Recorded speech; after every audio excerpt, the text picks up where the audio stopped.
Morte, Luto, Corpo e Vida, com mestra Maria Delmar Cervantes, pessoal. A Maria Delmar é uma das alegrias da pandemia. Ela consegue, na minha visão, traduzir conceitos profundos de neurociência, de epigenética para a psicologia e tem muito a oferecer nesse campo. Eu fiz algumas aulas dela, eu vi algumas palestras dela e ela tem um linguajar que reflete bem o que o William Reich falava quando ele descrevia a vegetoterapia, dizendo que o vegetoterapeuta, que o psicoterapeuta corporal da linha Reichiana deveria ter noções básicas de anatomia, de fisiologia, de sistema nervoso autônomo, simpático e parasimpático, de endocrinologia, de experiências com o potencial elétrico da pele, de funcionamento bioelétrico do organismo aplicado aos organismos unicelulares. Ela consegue fazer um manejo muito inteligente desses conceitos que, se a gente for ler na obra do Reich, fica meio complicado, né? O Reich, vocês sabem, era um cara bem profundo, né? Não que ela não seja, mas ela tem essa vantagem que é muito legal. Deixa eu ver se ela já entrou para eu enviar o convite. Não, ela ainda não entrou. Ela nasceu na Espanha, mas ela mora em Portugal, então aqui. Mestra Maria, acabei de te ver. Vou enviar o convite. E a gente pode nos deliciarmos com o sotaque do português de Portugal misturado com o espanhol. Olá, Olá, boa noite. boa noite, Dante. Como Bom, está aí em Portugal? bem, começando um pouquinho assim, meio que o inverno, o outono, mas ainda estranho. Mas pronto, estamos com muito movimento, como todos os lugares, mas estamos bem. E tu que tal, por aí? Aqui tá bom, eu tô com saudade do frio, que tá bem quente. Imagino, imagino. Ok, muito bem. Eu tava falando, Aliás, pode falar, desculpa. não, força, força. Eu estava falando para o pessoal um pouquinho da mestra Maria Delmar e de como ela conecta conhecimentos profundos da fisiologia, da biologia, da endocrinologia com a psicologia e como isso é bom e que para mim foi Uhum. uma das alegrias da pandemia poder te conhecer. Ai, igualmente, Tudo igualmente. amanhã, gratuito, é isso? Amanhã sim, amanhã vai haver uma aula aberta à noite sobre a ponte entre o trauma, a psicopatologia, mas sobretudo a parte orgânica e como é que nós podemos em psicoterapia corporal incorporar isso no nosso trabalho de uma forma fluida, dinâmica e que nos ajude também a fazer o nosso processo de transformação. É. Que legal. Às 17 horas no Brasil, é isso? Sim, eu acho que é às 21 horas hora portuguesa, portanto 17 horas no Brasil, exatamente. Muito legal, muito legal.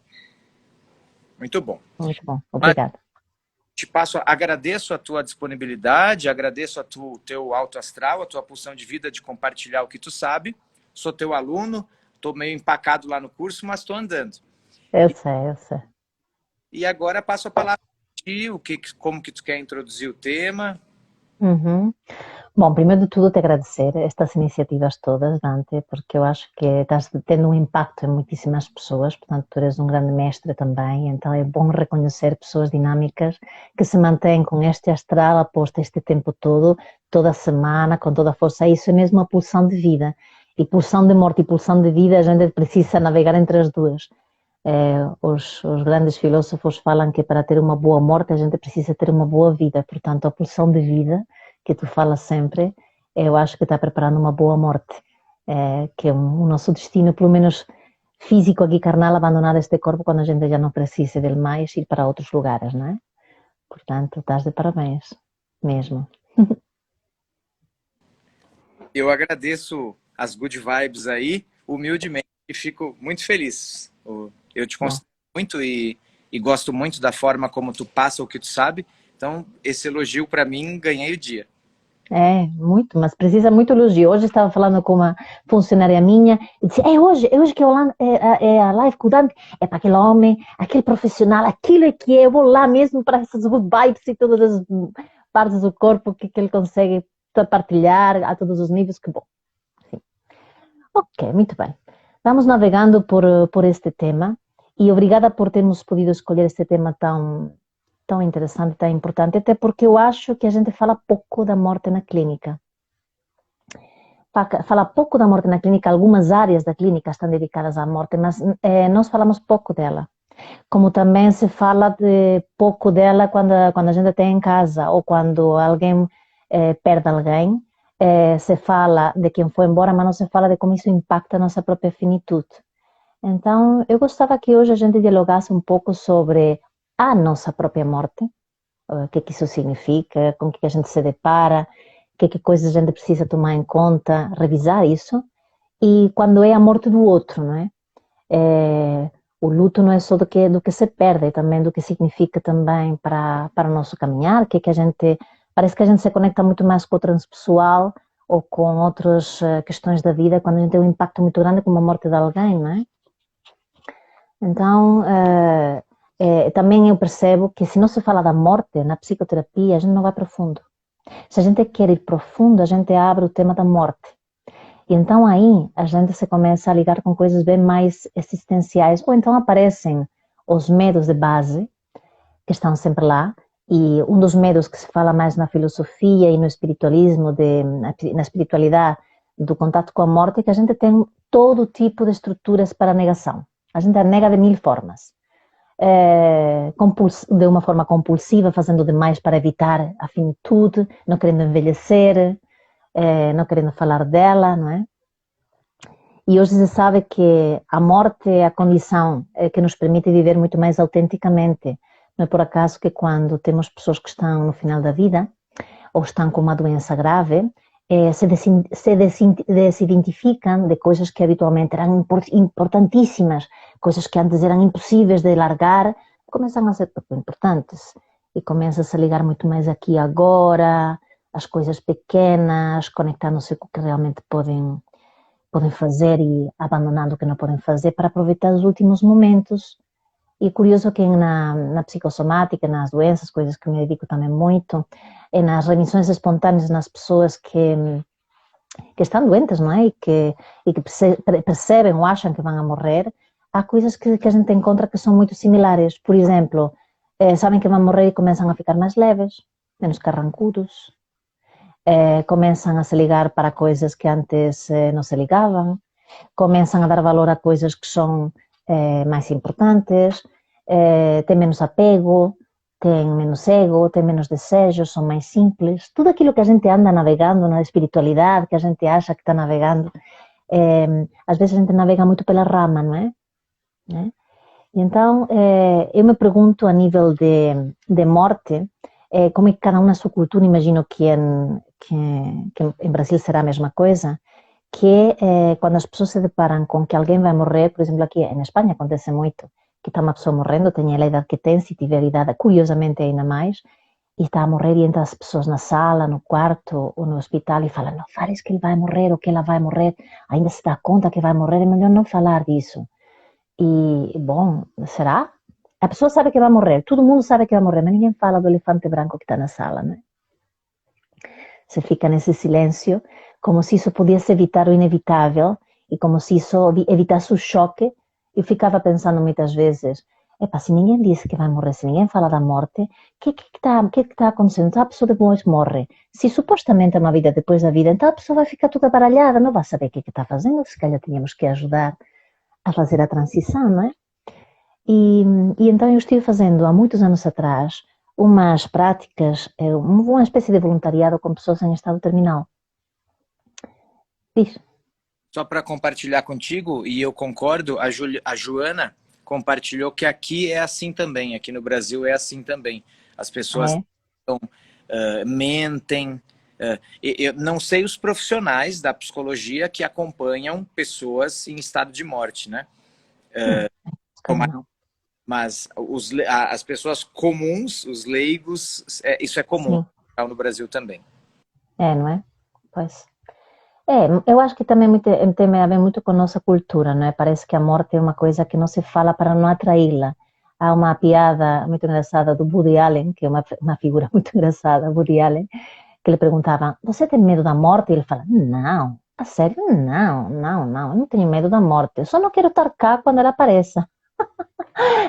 Porque, ok, tudo bem. Então, é uma coisa realmente trágico-cômica, também uma piada de um autor espanhol que estava morrendo, e então estava mesmo na cama morrendo, e lhe dizem, olha, e ele diz mesmo, moribundo, olha, desculpa lá que não te acompanhe à porta para te despedir, pensei que estou a morrer, portanto não me dá jeito nenhum. Há que saber morrer também, não é? Tu viu Portanto, aquele filme The First Liar, O Primeiro Mentiroso?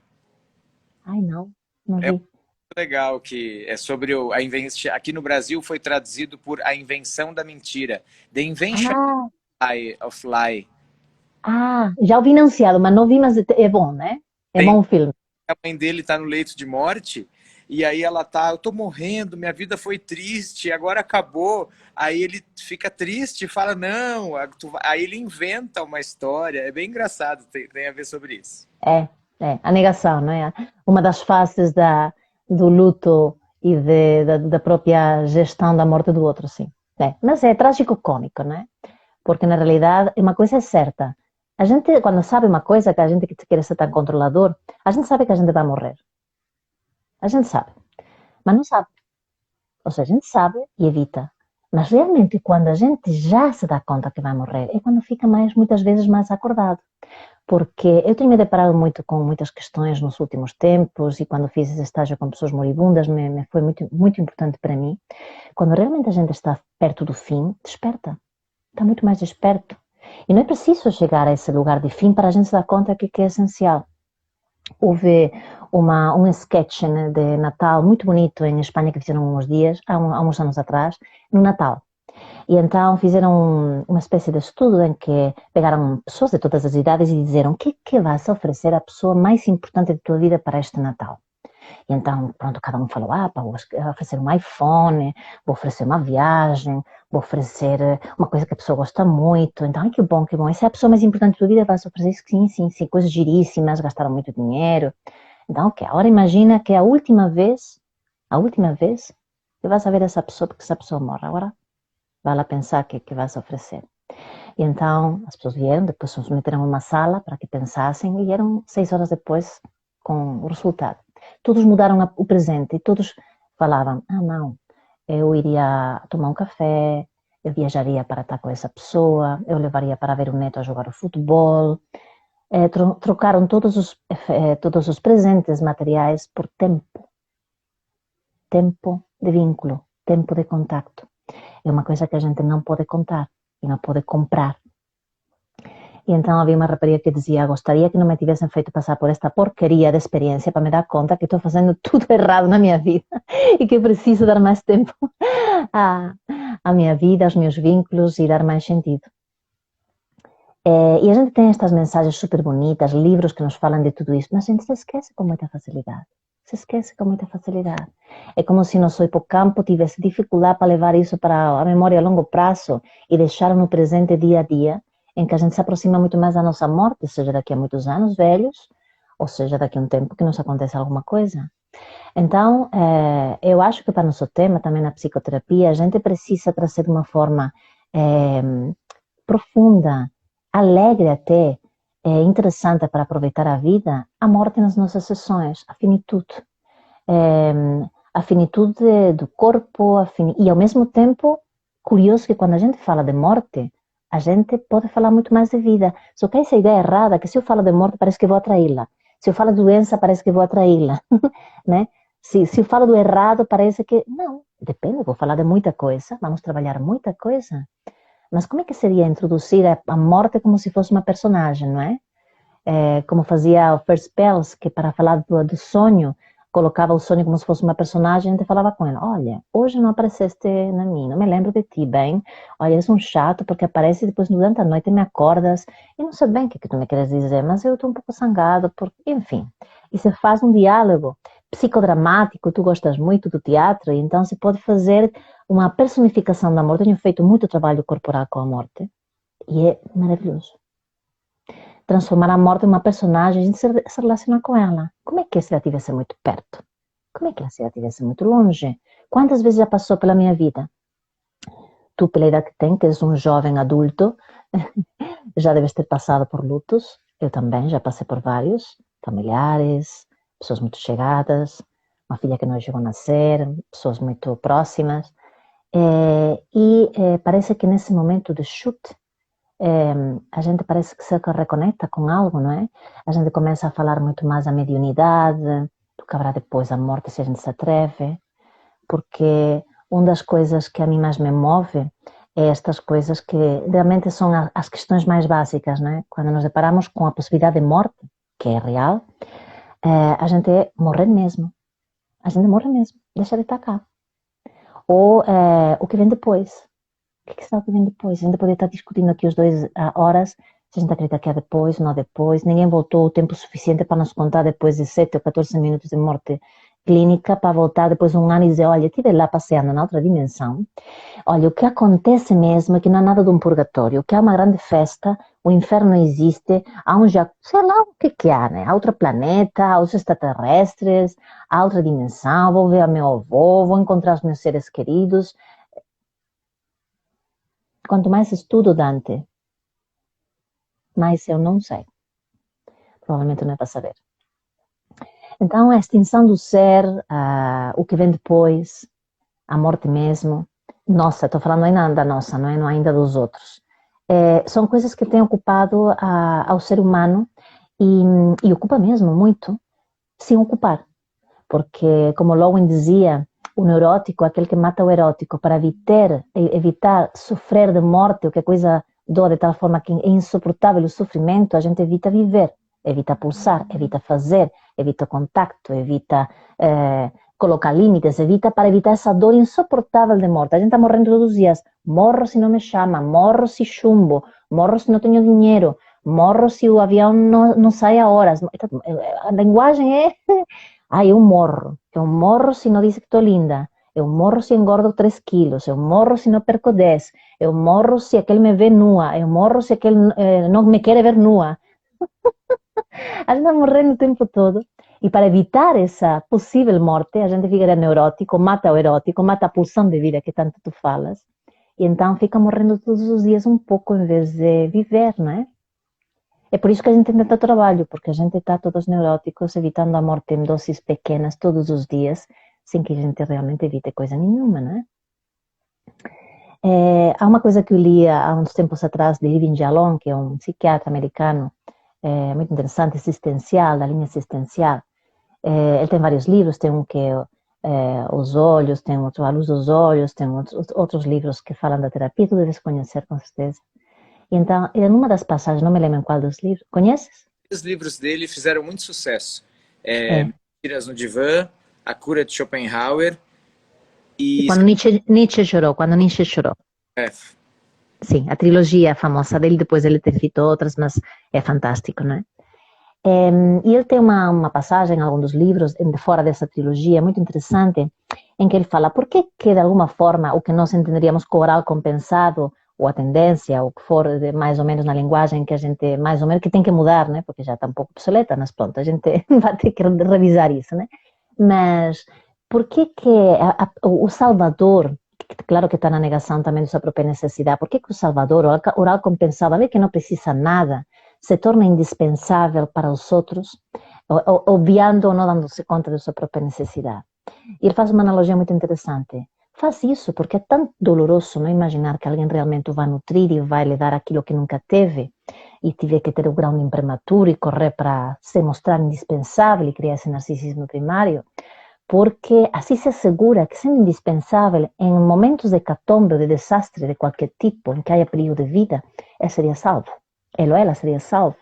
Então está preparando a sua própria sobrevivência, o seu próprio afastamento da morte, para assegurar que não lhe chega. O tornando-se indispensáveis, né? Como naquela lista de Schindler, aquele filme do Holocausto, em que se salva os judeus porque eram indispensáveis. Se faz a lista dos indispensáveis, aqueles que não podiam ser aniquilados, né? Não sei se viste o filme já que tem muito tempo, né? Vi sim, no Brasil também. Então eu me pergunto, na minha própria finitude, como me tem afetado no meu conceito da minha própria morte, a morte das pessoas que eu tenho tido à volta, não é? A finitude como me chega, o que eu penso do que estou fazendo, o efeito que tem em mim, enquanto primeira pessoa e depois enquanto terapeuta. Se vou à minha pessoa, quando eu me recordo que de facto as coisas são finitas, que minha vida é finita, que meu corpo está mudando, tenho 50 anos feitos este ano, me sinto por acaso até melhor do que há 15 anos, mas não deixa de ser um corpo que está em mudança, ainda tenho tudo bastante bem, mas há de ficar bastante menos bem daqui a um tempo, é normal. E aceitar isso, né? E não pretendo tocar nada, nem fazer cirurgia, que acho que está bom assim. Mas, quando fico a pensar realmente na finitude de uma forma mais profunda, fico com uma vontade de viver, fico com uma vontade de cuidar-me, fico com uma vontade de aproveitar muito mais. Esse é o efeito que tem em mim. Quando vejo o efeito que tem em mim enquanto terapeuta, fico com uma vontade enorme de ir muito fundo com os meus clientes. Fico com muita vontade de ajudar a olhar desde outros lugares, corpo com a alma, aqueles lugares que ficam enrolados, e ficar menos teórica e muito mais com oxitocina, com serotonina, com olhar, com menos e mais, e ficar muito junto do coração. E é interessante como o campo muda quando a gente olha profundamente nos olhos desse lugar, de finitude. Emite esse efeito, e eu proponho cada vez mais a possibilidade de a gente olhar desde esse lugar, porque a gente se enrola tanto, não é? A gente se enrola. Então, eu acho que a morte, falar da morte, ou evitar falar da morte, é também a dificuldade que a gente tem de ir embora e não deixar algo especial. Ir embora e não deixar uma marca. Por isso o ser humano quer deixar a estátua, o livro, a obra, a coisa para que perdure, não é? Porque a gente quer ser relembrado. Tanto que a gente fala cá, quando alguém morre, se faz o funeral, oh, nossa, era tão querido, veio tanta gente ao funeral, e vai ficar cheio. Eu fico pensando, o que nos dá, não é? É importante, mas não sei, é importante já para a pessoa que foi ou é importante para quem fica, não é? Porque quem já foi, já foi. Há quem diga que se fica 2 anos a alma errante, ainda cuidando de quem fica para fazer transição. Não faço ideia quem fez essa teoria, porque poderá ser verdade, ou não sei, porque eu nunca conheci ninguém que voltasse. Mas pronto, lá parece que quem conhece é mais culto do que eu nisso, deve ter feito essa teoria por algum motivo, com certeza, quem sou eu. Mas, seja como for, o funeral não é para quem vai embora. O funeral é para nós. Quando há desastre, uma vez colaborei há muito tempo atrás em pessoas que estavam em choque de um desastre de carro, de avião. No momento do choque é um momento muito particular em que se pode fazer pouco, se pode dizer pouco, mas tem que estar muito presente, porque a cabeça não está, o córtex está desconectado, não é? Não há informação para cima, há informação para baixo, o reptiliano está no choque. E é curioso porque nesses momentos de choque e de que os que viveram, a possibilidade de contacto é mesmo uma coisa muito essencial. Muito, estou aqui, o que tu precisares, não se faz raciocínio de nada, não se tem que dizer nada à pessoa. E uma das coisas que procuram os sobreviventes, ou aqueles que estão procurando sobreviventes que já não têm sobreviventes, é os restos mortais. Nem que seja uma bota, nem que seja algo que não se encontra no oceano. Para fazer funeral a gente coloca objetos pessoais da pessoa. E isso não é para a pessoa que foi embora, isso é para nós. O ser humano precisa de rituais de morte, rituais de despedida. Agora, por exemplo, com a pandemia, uma das coisas mais traumáticas é que as pessoas não se puderam despedir muitas vezes nem fazer funerais. Em Espanha foi dramático, em Itália foi dramático, balas comuns, nos Estados Unidos, imagino que no Brasil também, em Portugal mais ou menos. Como é que a gente faz para poder fazer o luto, poder se despedir? Agora já falando da morte do outro, não é? Como é que a gente pode fazer para despedir-se? E como na nossa cultura judaico-cristã, a gente precisa despedir de uma determinada forma, porque temos um ritual. Quando a gente não se despede dessa forma, parece que está incompleto tudo, não é? Quantas vezes já teremos feito nas constelações e tudo isso, que a gente não se despediu da tal pessoa, e então a gente faz um ritual o melhor que pode, né? Escreve uma carta, para poder se despedir do outro. Portanto, por um lado temos a nossa morte e toda a negação e todas as subterfúgios e coisas que fazemos para evitar a morte e acordamos quando temos contato com a finitude e de facto nos dá a vontade de fazer algo. E por outro lado, na despedida e nos lutos, como é que a gente pode fazer, não é? O que é que a gente pode fazer no momento de choque? E que ritual é aquele que... Mas eu fico pensando às vezes, sim, ok, tudo bem, um ritual, e ao final de contas também, por um lado, racional, fora do sentimento, é ridículo que a gente precisa fazer rituais, né? Por um lado é maravilhoso e por outro lado o ser humano precisa de rituais, por outro lado é um absurdo. Porque realmente eu posso inventar o ritual que eu quiser, até posso fazer um próprio, tal e qual eu posso me casar na praia sem padre, descalços com uma parra e uma ananás, e está tudo bem, e para mim estou casado, ou posso me casar assinando um papel, colocando a cruz e falando para as finanças e ainda pagar não sei lá o quê, e já me sinto mais casado, é tudo uma questão de perspectiva, não é? E com a morte é a coisa parecida. Que a gente precisa visitar na nossa cultura, em outras não tem, o cemitério, né? Para me despedir e todo, ao mês faço a missa e ao ano volto a visitar e de alguma forma, dependendo da crença, a pessoa já não está lá, não é? Mas a gente precisa fazer um contato com restos, né? Porque o apego é muito complicado, a gente largar totalmente esse lado, não é? O último apego, os budistas falam que as 3 coisas mais, entre aspas, terríveis que a gente tem para o sofrimento, que é opcional, a dor não é opcional, é uma coisa que acontece, mas o sofrimento é opcional. Eles falam que é o ego, excesso de ego, o desejo, desejar, confundindo com a necessidade, que nos faz ficar doentes de morte, e o apego. E, curiosamente, o último apego que a gente tem é o corpo, não é? O que é fazer com o corpo? O que é que eu faço com o meu corpo quando eu morro? Vou incinerar, vou deixar que enterrar em uma grande festa, vou doar os meus órgãos. Em Portugal é uma coisa muito interessante, todo mundo é doador de órgãos. Tens que dizer que não és para que não te tirem os órgãos. Em outros países tens que dizer que és. Em Brasil como é que é? Aqui tu não pode, aqui não é legal tu ser doador de órgãos, senão tu pode tal e eles te apagam para vender os teus órgãos.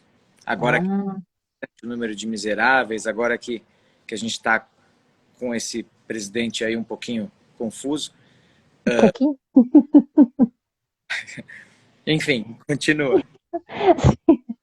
Pois, bom, mas aqui em Portugal todo mundo é doador de órgãos, a não ser que diga que não é? E então, o que a gente faz com o corpo? E agora há essas coisas um pouco macabras, o corpo virar uma árvore. Macabras, não, se calhar é maravilhoso, para quem quiser, quem sou eu, não é? O corpo agora pode ficar sendo a base de uma árvore, então a árvore é feita com os restos mortais e se nutre do corpo, não sei se já ouviram isso. Pronto, se planta a árvore. Eu muitas vezes digo aqui em casa, por favor, se eu morro, não me incinerem, ok? Podem fazer o que quiserem, doem aquilo que se alguém servir alguma coisa, mas por favor, se possível, enterrem-me nua para ser comida pelos bichinhos e fazer a coisa o mais natural possível. Com loucura de psicoterapeuta corporal, né? Então, se eu sou corpo, que o corpo sirva para algo, né? Mas na realidade eu fico pensando quando digo essas coisas, mas que mais dá? Que façam o que eles quiserem, porque se a gente fala de apego, que mais dá? Quando eu já tiver abandonado a alma, o corpo, a alma, seja quem for que sostenha quem, na realidade seria bom a gente poder largar, não é? Então, referente à nossa morte, eu acho que teríamos tanto que discutir como é que a gente encara, como é que a gente faz, como é que a gente gostaria de fazer, como é que a gente nega que está a morrer todos os dias um pouco, como é que isso é vital. Como é que isso é vital. Em Espanha, uma vez no restaurante, quando estava dando aulas lá no País Vasco, há muitos anos atrás, uma das primeiras vezes em Vitória, lá no norte, que é um sítio que tem muita neve no inverno, é difícil caminhar por lá, mas é muito bonito. Havia um restaurante que dizia: a vida não se mede pelas vezes que a gente respira, sino pelas vezes que a gente lhe falta a respiração. Né? O suspiro, aquele suspiro que a gente dá e que a gente se sente vivo, não é? E por isso é tão interessante a gente, eu acho, que como o tema da morte nos ajuda a ir profundos E como é que quando a gente está mesmo deparado com a finitude, até mesmo o nosso corpo muda. Curiosamente, o sistema simpático se desliga. Quando a gente está mesmo perto da morte, já sabendo o que é e assume que vai morrer, tem alguma consciência, o sistema simpático deixa de dar alerta. Há uma calma, há uma liberação que chama. Que Helene Kubler-Ross, a tanatóloga que estudou muito os processos de morte, que fala das 5 fases do luto, etc., teve muito tempo com pessoas moribundas. E então fala da liberação, da calma e da vontade que as pessoas têm de falar da morte, mas ninguém fala com elas. É muito interessante perguntar, quando eu estive fazendo estas práticas com pessoas moribundas, eu perguntava, sabes o que te está passando? O que achas que está acontecendo agora neste momento contigo? Podes nomear o que tu quiseres, disse. Eu acho que estou a morrer, mas ninguém fala comigo, só que eu sinto que estou a morrer, mas ninguém fala comigo disto. Ninguém nomeia, parece que tem todos medo, e como não os quero preocupar, então eu não falo que estou a morrer, mas eu estou a morrer, estou esperando que venha não sei lá quem, para me despedir. E fica, uns não falam por uma coisa, outro não fala por outra coisa, é muito louco.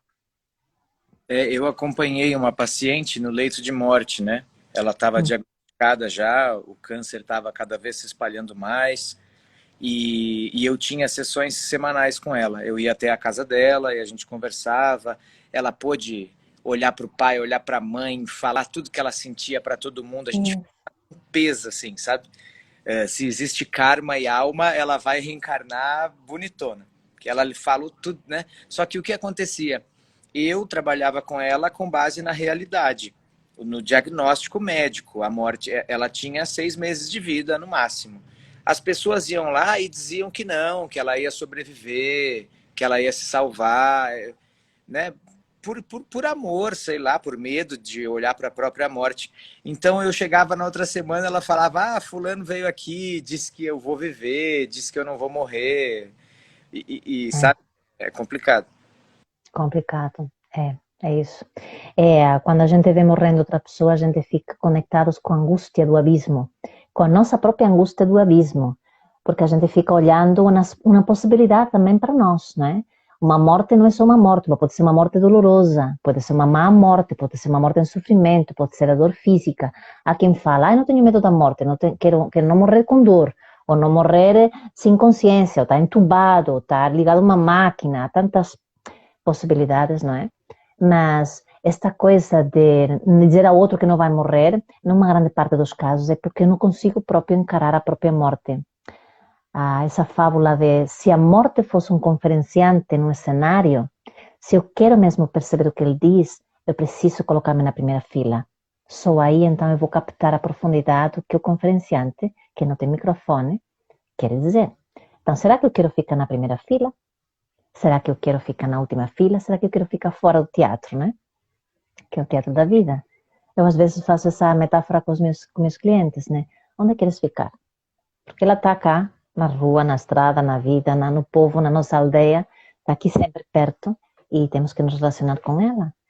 E é muito interessante o impacto que tem nas pessoas. Primeiro vem, não quero falar desse assunto, nem posso, até que começa a ser uma coisa mais cotidiana, nas tribos mais ligadas à natureza, ainda pouco capitalizadas, um pouco com nossa mão, eles encaram a morte de uma forma muito mais natural.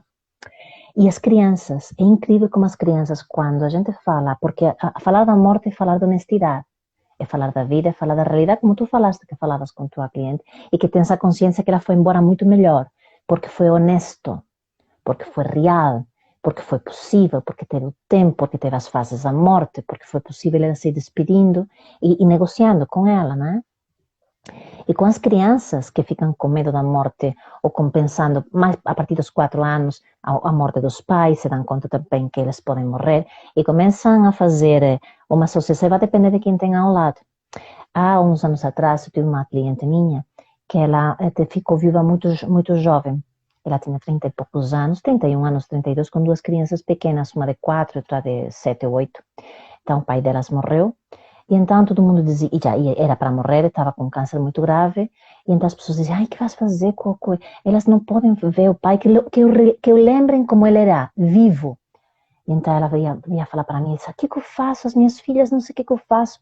Deixo que elas vejam o pai morto, deixo que elas vão ao funeral, não deixo. Então eu falei para ela, pergunta para elas. Pergunta para elas. E então ela, olha, o papá vai embora, falou, então vai acontecer isso, mas vocês que querem fazer as crianças, deram uma lição, quiseram. Ficaram em cima da cama dando beijos a ela, colocando flores nos olhos, dando beijinhos, olha, para a tua viagem, fizeram desenhos. Quando estava no funeral, as pessoas enlouquecidas, em choque, e as crianças no caixão, arranjando o fato, puderam fazer a sua despedida. E a gente não deixa as crianças fazerem isso, porque não é coisa de crescidos, não é coisa de criança, quando está muito mais ligada à natureza do que nós. A sexualidade, a vida, a morte, a verdade, a dor, e a gente fica castrados. É por isso que vamos ter clínicas sempre, porque a gente, a partir de uma certa idade, espero que isto mude, não é? Mas as crianças lidam muito melhor com a finitude se a gente lhes dá espaço para falar, claro. Eles explicam na linguagem delas, olha, não vem mais. Vá para um lugar que nós sabemos onde é que é, não vem mais. Vá com todo o amor, a gente vai relembrar. Mas, de facto, já não vais ter mais aqui o teu papá ou tua mamã. Elas choram, elas têm o seu tempo e se regulam. É muito pior quando depois nunca mais o vem. É como essa coisa, finge que não está e depois conta, mais tarde. Não, não é assim.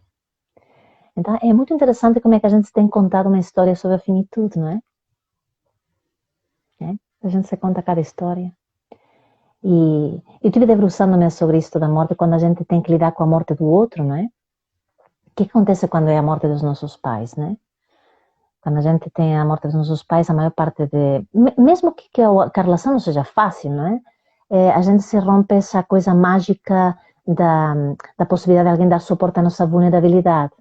A fantasia, nem que seja que eu estou dizendo que meu pai não ter uma boa relação com meu pai, com minha mãe, mas a fantasia de um dia ele vai mudar, né? Um dia meu pai vai me reconhecer, nos piores casos, né? Um dia. Então, quando morre, então há um lado que fica mexido. Há pessoas que eu tenho, que acompanho, que tinha má relação com a família, com o pai, com a mãe, mas quando morre, aquilo dá um baque, né? Já me tinha despedido. Não é bem assim.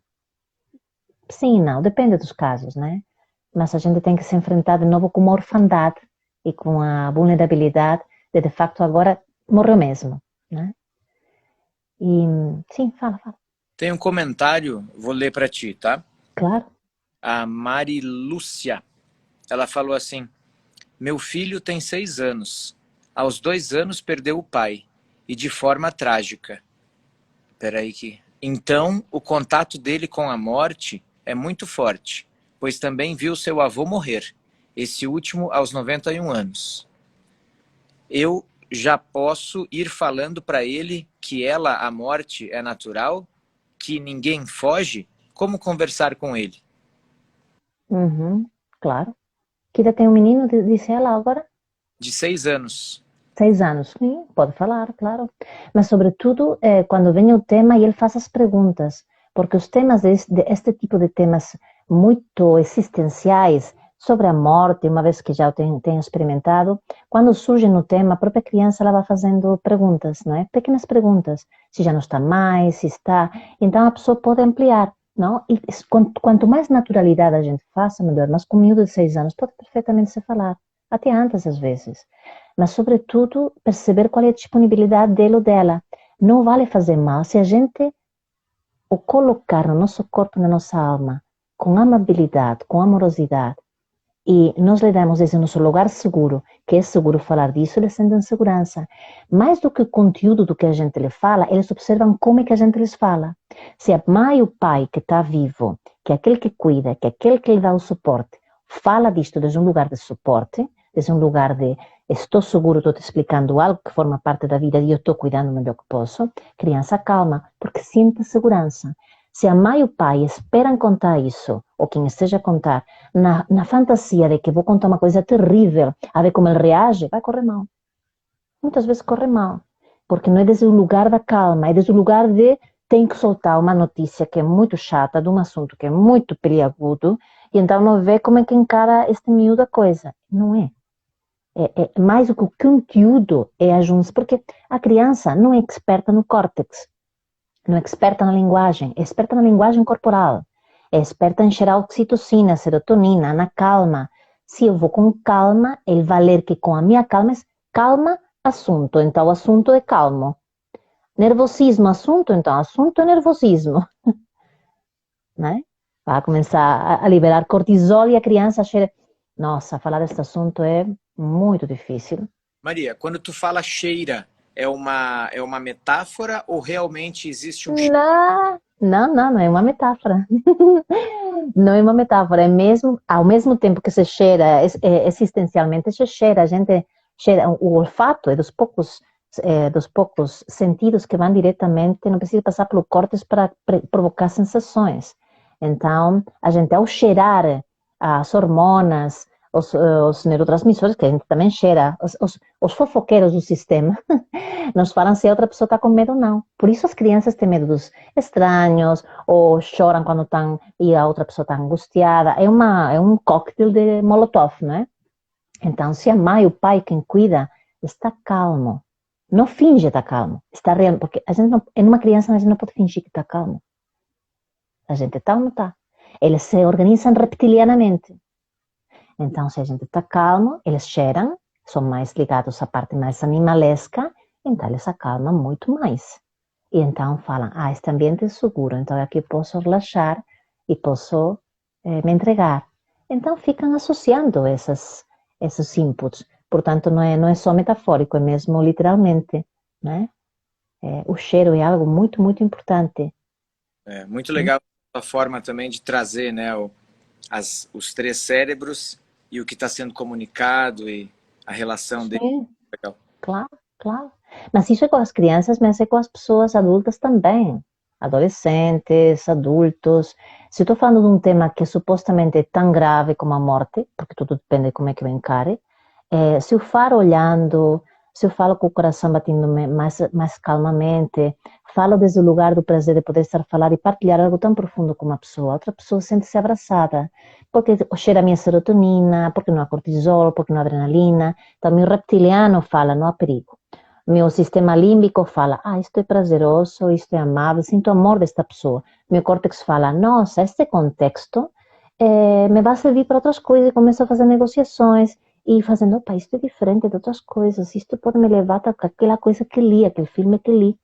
Então começa a fazer esse translation up, traduzir para cima e depois traduzir para baixo para memorizar que falar da morte, encarar a morte, até mesmo estar com alguém que está com alguém que perdeu é diferente e é bom, é possível. Uma das coisas mais interessantes quando a gente está com alguém que acaba de perder alguém, pode ser um cônjuge que já a gente se depara com isolamento, pode ser um filho, que é uma coisa terrível, das perdas mais terríveis, porque a gente se depara com a possibilidade da não imortalidade, da não continuidade, da culpa, de que é fora do tempo, enfim. É que quando a gente não tem nada que vai dizer a outro que ele vai acalmar.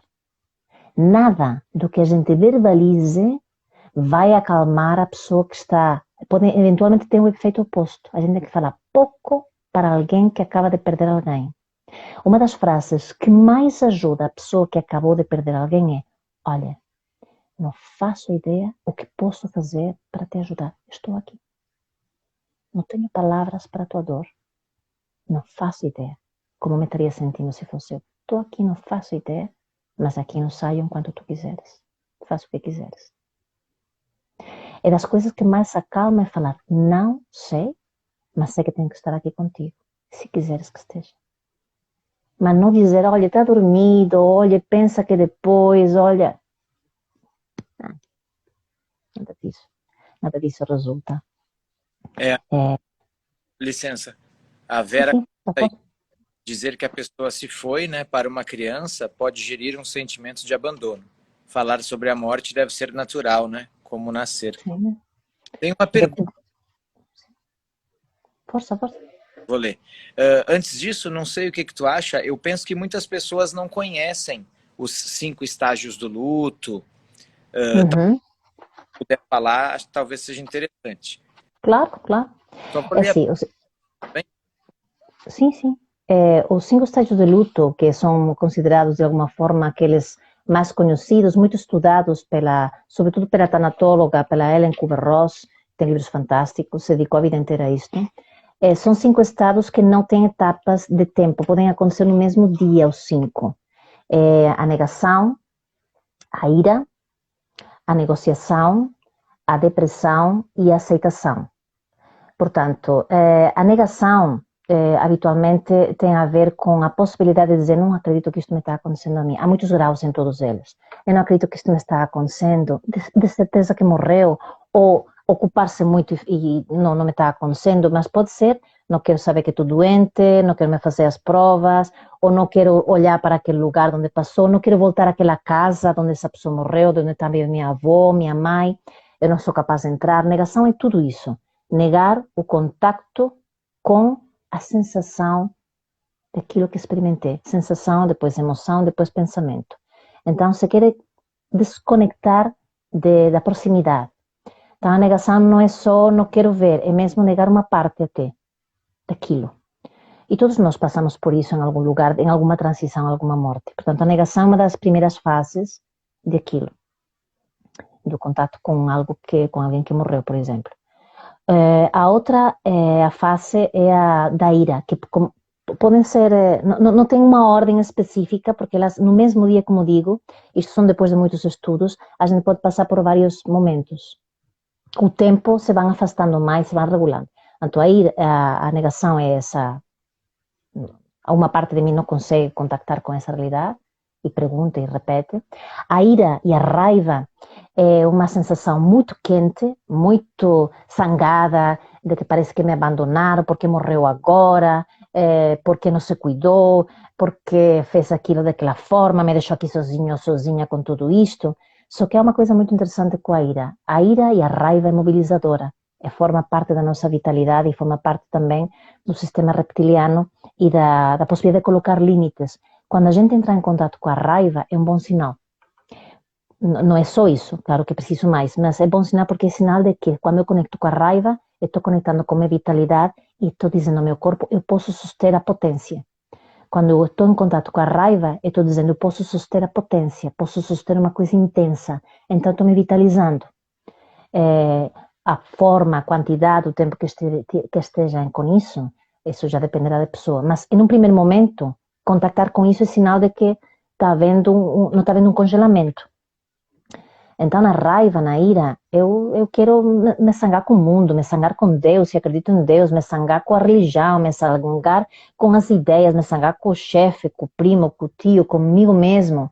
A ira pode vir para sangar-me com o mundo, sangar-me porque eu estou vivo e não morri em lugar do outro, porque não fui até, sei lá. Mas é bom deixar espaço para a pessoa no consultório, caso esteja, deixar falar tudo isso e falar coisas mais horripilantes, mais macabras, nomeá-las. Há quem tem medo de nomear as coisas porque fala: vais atrair coisas e vais atrair a negatividade. Não, precisa deixar sair tudo isso, né? Outra fase é a fase da negociação. Na negociação, que as pessoas às vezes a confundem. A negociação é a fase na qual eu começo a dizer: eu acho que a partir de agora nunca mais vou fazer não sei que coisa, ou vou deixar de comer pão branco. Coisas mais básicas como essas, que são muito importantes. Vou deixar de comer pão branco, ou se calhar o que vou fazer a partir de agora, é coisas que se tomam como decisões. Eu acho que a partir de agora vou olhar mais para minha mãe, ou vou cuidar mais do meu filho, vou passar mais tempo em casa, ou vou me ocupar demasiado para não pensar nisto.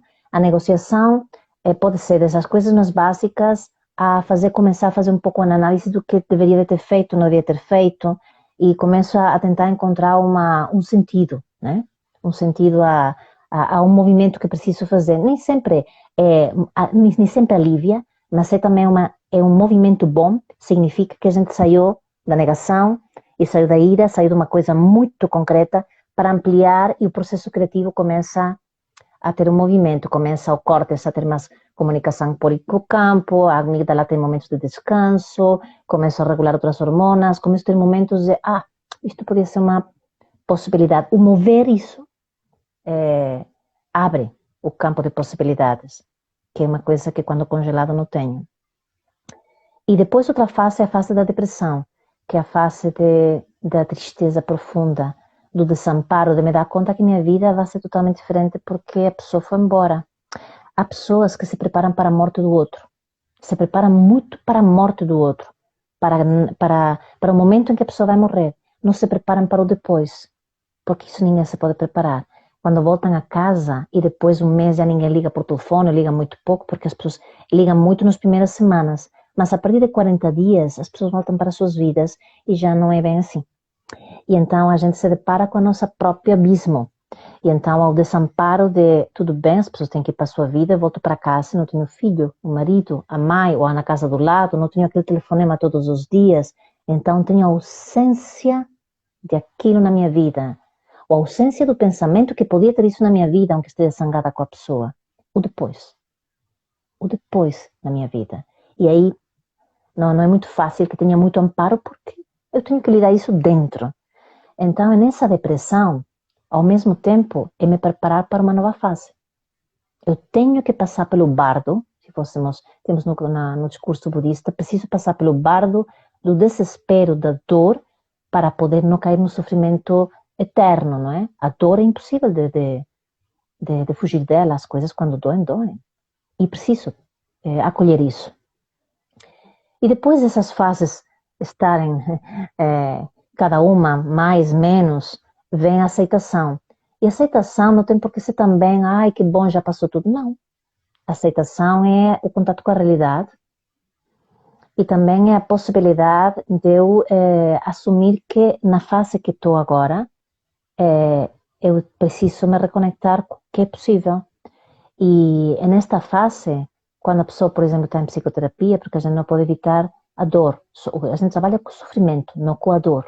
A gente na clínica não trabalha com a dor. A dor é inerente ao ser humano. O sofrimento é outra coisa, é a gestão de tudo isso. E a neurose que todos nós temos em maior ou menor grau, eu a primeira, portanto, todos. Mas na aceitação, eu deixo de ter tantas interferências e meu discurso começa a fazer outras pontes dentro de mim. E tenho um momento, sobretudo, de serenidade. Essa paz tão esperada e que por momentos eu tenho essa pausa, o vislumbre de novas possibilidades que já tomam corpo e que às vezes até já consigo ter momentos de alegria, conectar-me com algo que não é só o tema. E então por aí se começa o caminho de volta, que demora habitualmente, isto vale o que eu vou dizer matematicamente, 1 ano em os lutos, que é quando se celebram os primeiros aniversários, o seguinte verão, o seguinte lugar onde se vai, o mês do ano, a Natal, o primeiro ano que volto a ter a nova realidade sem aquela pessoa, é muito importante. Não é?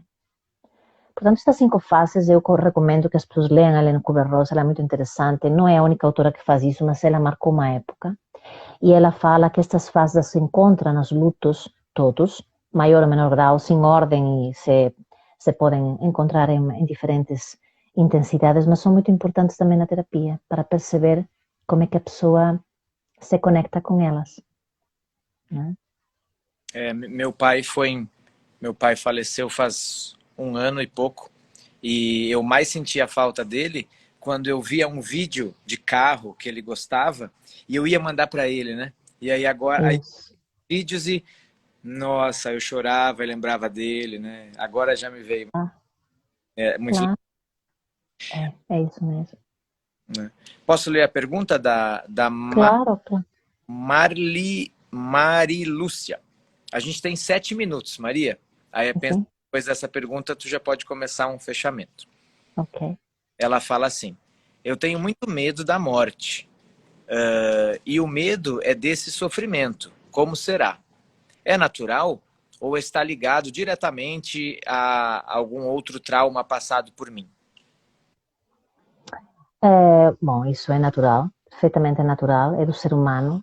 Medo da morte, medo do sofrimento, porque a gente lê tanta coisa e vê tanta coisa à nossa volta que a gente até idealiza como devia ser a morte. Nunca para já, mas já que tem que ser, que seja dormindo, que seja sem dor, que seja assim, né? E a gente também tem uma ideia, às vezes, mesmo que tenha uma coisa neurótica, não tem por que ser uma coisa traumática, patológica, até porque é do humano, se é do humano e todos temos de alguma forma maior ou menor grau, não tem por que ser patológico. Mas sim que é verdade também acreditar que o corpo e a alma sabem morrer. Portanto, mais do que achar que é patológico, é achar que se pode encontrar a melhor forma de encarar isso. No México, em certas tribos, quando a pessoa sente que vai morrer, se separa da tribo, vai à montanha e morre.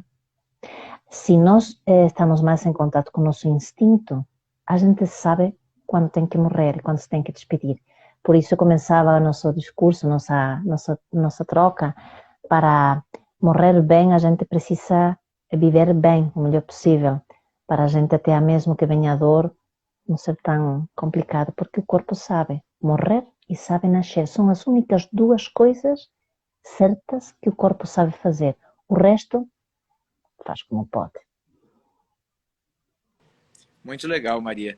A gente tem 5 minutos, não sei como que tu quer usar esse tempo, eu já começo aqui a me despedir.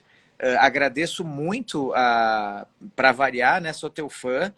Aviso o pessoal aí, pessoal, amanhã mestra Maria Delmar vai dar um curso inteiramente free, de graça. Eu super indico, sou aluno dela, garanto que vai ser muito bom para vocês. Eu vou postar no meu story, depois da live, eu vou postar o link do curso. Já agradeço de coração, me aqueceu, me ajudou muito, foi muito legal. E passo a palavra para ti. Tu tem aí 4 minutos para fazer um fechamento. Que bom. Obrigada, Dante. Muito obrigada. Bom, principalmente gostaria de que para nós, enquanto pessoas, mas também enquanto psicoterapeutas, a gente se questionasse sobre a nossa própria morte, como é que a gente encara, como lhe custa, não lhe custa, e como é que, de facto, é um tema que pode ser fascinante e pode nos trazer muita calma. Há uma ideia de que nos traz angústia e ao contrário. Quando a gente trabalha as polaridades, a gente se aproxima muito mais do caminho do meio. Então, para celebrar a vida, a gente também tem que celebrar que em algum momento faremos a nossa grande viagem. Quando meu pai faleceu, eu falei sempre que ele fazia a sua grande viagem, pude me despedir muito dele, estive com ele, morri nos meus braços, já falei isso em outra ocasião. Foi uma experiência para mim, ao mesmo tempo trágica e ao mesmo tempo incrível. E tirou também drama da morte. Acho que os últimos legados que me deixou foi tirar drama à morte. Sem tirar também o que a morte é, que é a finitude. Portanto, eu penso que nós, enquanto pessoas, enquanto terapeutas, temos um papel especial à morte, mas como formando parte da vida. Tal e qual o suicida não se quer matar o sofrimento que tem e só encontra como resposta possível matar o corpo, mas nunca se quer matar. Não há pessoa nenhuma que se queira matar. O que nós queremos é viver com a ausência de sofrimento. Portanto, mais isso, mais dramático do que pensar ou falar da morte, gostaria que a gente pudesse incluir, fica aqui este pedido, pudesse incluir nas nossas terapias, na psicocorporal, como um elemento personificado em que a gente pudesse relacionar como se fosse um familiar que a gente ama, que a gente quer entender melhor e que a gente convida para entrar em casa para que nos conte coisas da história do ser humano que tem muito para nos elucidar, não é? Portanto, espero que isto ajude, espero que aos que possa vir amanhã será estupendo, que vai ser por Zoom, ou em algum outro curso, vou fazer uma terapia de casal também em castelhano, que tenho abandonado os meus conterrâneos, fala castelhana, mas que bom poder falar destes dois temas, que bom que a gente pode navegar sobre a finitude, porque quando a gente fala da finitude, a gente se dá conta e dá mais valor a este tempo que a gente tem especial. Muito legal. Agradeço muito a todos os que estiveram presentes e até breve. Tenham uma boa vida para ter uma boa morte. Muito bom. A Joana acabou de avisar aqui, as pessoas que se interessarem, né, na aula de amanhã, que é totalmente free, pessoal, de graça, devem procurar o @C de casa, P de pato, S de sapo, B de Brasil, _ Lisboa. Mas eu vou postar no story após a live. Okay. O conteúdo para mim aqui, Maria, a gente tem 1 minuto e 15. Eu agradeço de novo a ti e a todos que participaram. E desculpas, pessoal, se eu não pude dar voz para todos vocês. Tive que selecionar ali algumas perguntas. Tá bom. Da próxima vez deixo mais espaço. Um beijo grande. Muito obrigada a todos e até breve. Muito obrigado. Força aí, Dante. Obrigadão mesmo. Abraço. Tchau. Obrigada. Muito obrigada.